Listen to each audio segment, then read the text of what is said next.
Well, liver disease is something that affects thousands of people in this country. Many health experts are calling it a public health crisis. March is Liver Health Month, and that's why we wanted to bring in naturopath Olivia Rose to help us out and give us some much needed tips. Good afternoon. Thanks for having me. All right, so how serious is this problem?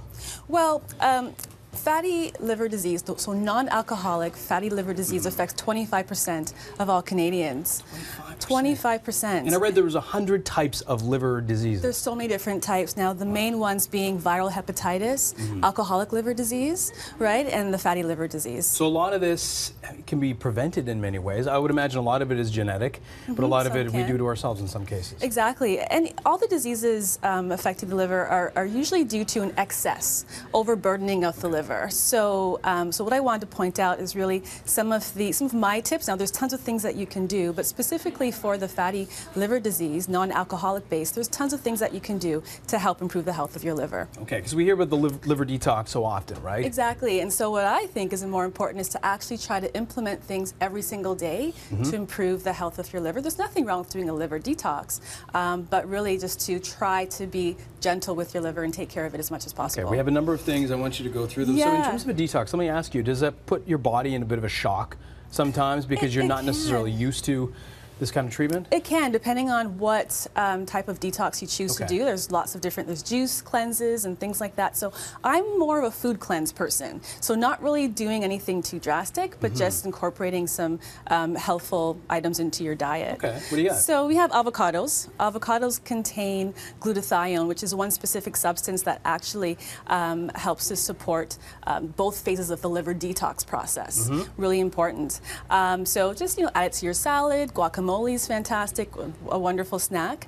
The next is beets. Okay. Beets. So beets that red pigment is actually very powerful. So can you see that red pigment there?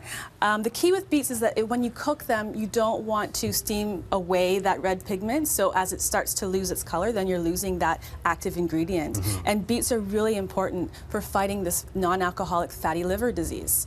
And you can also juice beets as well, which is good to know.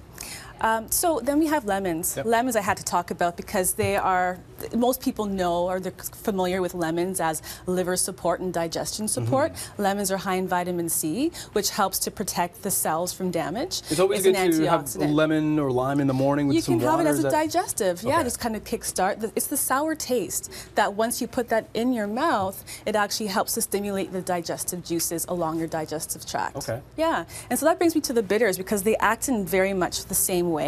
So these are bitter vegetables. They're greens. Some of them are part of the cruciferous family, like the broccoli and cabbage, but you want to aim for the ones that are even more bitter, because as soon as that bitter principle touches your taste buds once again, it's going to stimulate your saliva, your stomach acid, and the bile flow from the liver and gallbladder. And it's also going to increase the motility, so increase the movement of food through your digestive tract, once again taking that burden off the liver. So you can increase these types of vegetables in your diet, but you could also do a tincture, which is just an extract of herbs that are bitter, and you can just try it, and that can help to increase your digestion as well. So give it a try. Cheers. Cheers. It's bitter. It lasts for a second. You're not kidding. Holy, of course there's no warning of this, Olivia.